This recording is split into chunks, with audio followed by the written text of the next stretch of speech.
Bismillahirrahmanirrahim. Assalamualaikum warahmatullahi wabarakatuh. Perkenalkan, nama saya Indah Sari dari jurusan Komunikasi dan Penyiaran Islam NIM 50 100 118 094. Nah, kali ini saya akan menjelaskan tentang grafika dan penerbitan. Menurut para ahli, yaitu pengertian grafika menurut Suyanto. Suyanto mendefinisikan grafika sebagai aplikasi dari keterampilan seni serta komunikasi untuk kebutuhan bisnis dan juga industri. Aplikasi ini mencakup bidang periklanan serta penjualan produk, menciptakan identitas visual, produk serta perusahaan dan juga lingkungan grafis. Yang kedua, pengertian grafika menurut Jessica Helfand. Jessica Helfand memberikan definisi jika grafis adalah kombinasi yang kompleks antara kata-kata dan juga gambar, angka serta grafik. Seorang individu bisa menggabungkan beberapa elemen ini, dengan demikian maka akan dihasilkan sesuatu khusus yang sangat berguna, mengejutkan dan juga mudah untuk diingat. Ketiga, pengertian grafika menurut Danton Sihombing. Danton Sihombing memberikan pengertian jika grafis adalah sebuah pekerjaan yang memasukkan berbagai elemen seperti marka, simbol, serta uraian verbal yang divisualisasikan melalui tipografi gambar, baik menggunakan teknik fotografi atau ilustrasi. Elemen tersebut kemudian diterapkan dalam dua fungsi, yaitu sebagai perangkat visual serta perangkat komunikasi.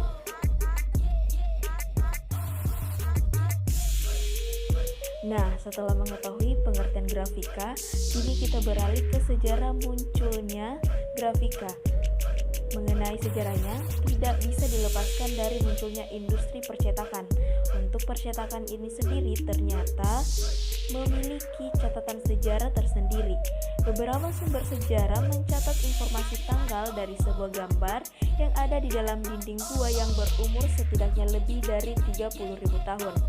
Di tahun 2500 BC, orang-orang Mesir membuat seni pahat, yaitu ukiran hieroglif.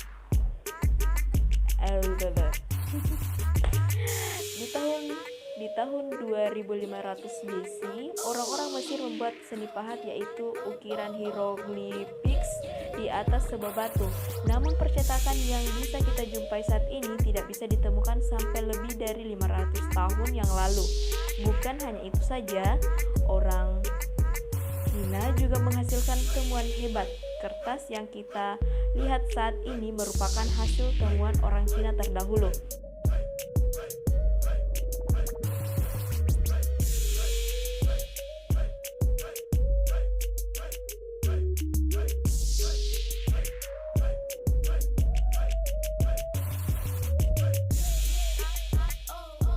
Di Eropa sendiri, sebelum ditemukan percetakan, seluruh informasi yang ada dicatat menggunakan tangan.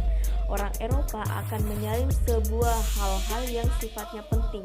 Mereka juga memiliki ahli tulis yang secara khusus bertugas menyalin teks ke dalam sebuah buku. Tentu hal ini membutuhkan waktu yang sangat panjang, bahkan bisa sampai bertahun-tahun. Teknik ini sangat lambat serta mahal. Oleh karenanya, hanya sedikit saja orang yang memiliki kesempatan serta kemampuan untuk bisa membaca sebuah karya sampai selesai. Besar kemungkinan pertama kalinya ditemukan percetakan supaya mempermudah penduplikasian Injil. Jika sebelumnya ditulis dengan menggunakan tangan di ruangan skriptoria, maka sejak dimulainya zaman Renaissance, manusia akhirnya memiliki Gutenberg untuk memproduksi secara orang pertama kali yang memperkenalkan metode percetakan ini, serta dimulai dari kota Mainz, menggesekkan uang logam dengan arang pada atas kertas, di mana saat itu kota Mainz hingga pada akhirnya relief uang logam ini menghasilkan beberapa ide, salah satunya untuk membuat model permukaan dengan tinggi yang bervariasi, hingga pada akhirnya lebih dikenal dengan istilah cetak tinggi. Sejak adanya penemuan tersebut, akhirnya manusia mulai mengembangkan model percetakan menggunakan mesin supaya mempermudah pekerjaan mencetak. Mengenai penjelajahannya, Johannes Gutenberg memulai karya dalam mesin cetak mulai tahun 1436 saat dirinya bekerja sama dengan Andres yaitu seorang yang dahulu merupakan murid Johannes Gutenberg dalam pemotongan batu permata. Selain Andres, Johannes juga memiliki perjalanan bersama Andres Hellman, yaitu seorang pemilik pabrik kertas. Hampir bersamaan waktunya, di mana masyarakat setempat juga sedang mengembangkan cetakan yang bisa dipindah-pindahkan, termasuk di dalamnya pandai emas. Johannes Gutenberg tidak lain adalah orang pertama yang menghasilkan cetakan dari campuran timbal, timah, antimon yang kritis guna menghasilkan cetakan yang mampu tahan lama. Berkat alat yang ditemukan Gutenberg ini, pada akhirnya muncullah buku dengan kualitas tinggi serta lebih cocok digunakan dalam kehidupan sehari-hari. Macam-macam grafika, yaitu satu relief, di mana relief merupakan hasil cetakan menggunakan lapisan timbul di dalam lempengan cetakan atau balok kayu yang sudah diberi tinta, dan pada area yang tidak timbul tidak diberi tinta. Yang kedua, intaglio, sebuah cetakan timbul dengan menorehkan atau menggoreskan plat aluminium sehingga menghasilkan semua gambar yang diinginkan. Yang ketiga, cetak grafika stensil. Nah, stensil ini menggunakan metode pengguntingan. Dalam hal ini, yang digunting adalah sebuah kertas yang memiliki bentuk sesuai dengan tulisan yang diinginkan. Yang selanjutnya, cetak plano. Plano merupakan teknik cetak di atas lapisan datar. Teknik cetak ini memanfaatkan perbedaan sifat minyak serta air yang keduanya tidak saling menyatu.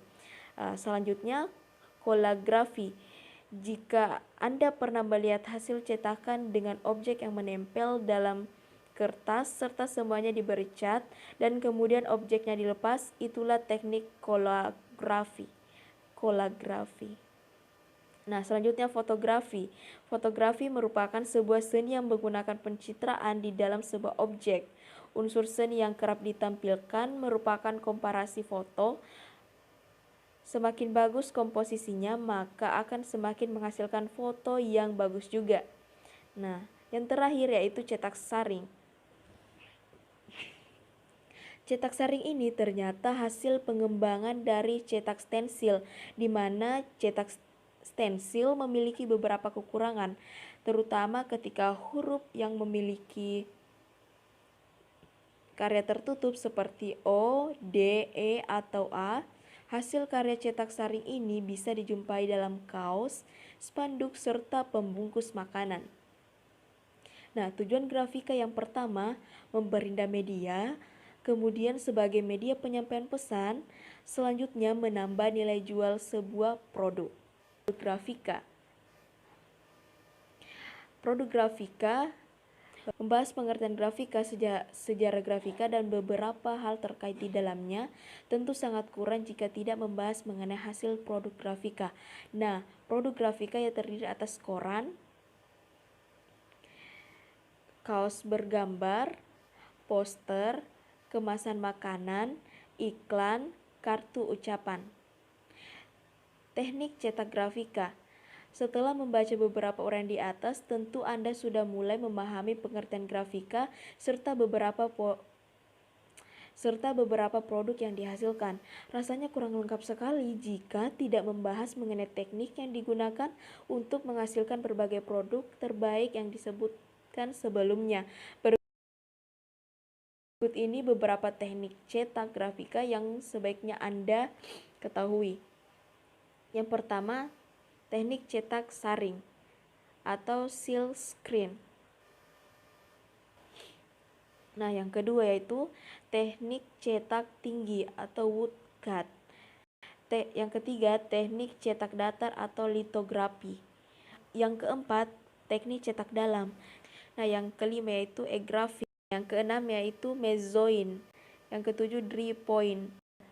Yang kedelapan yaitu etsa. Yang kesembilan yaitu teknik cetak foto. Nah, teman-teman, ternyata grafika adalah sebuah karya yang mengalami perjalanan panjang. Selain itu, grafika ini juga memiliki banyak peranan dalam kehidupan sehari-hari. Bagaimana cukup jelas bukan mengenai pengertian grafika dan berbagai pembahasan lainnya. Nah, selanjutnya saya akan membahas tentang penerbitan. Nah, penerbitan adalah kegiatan pembuatan dan pendistribusian buku dan surat kabar yang diadakan oleh industri yang berkonsentrasi memproduksi dan memperbanyak.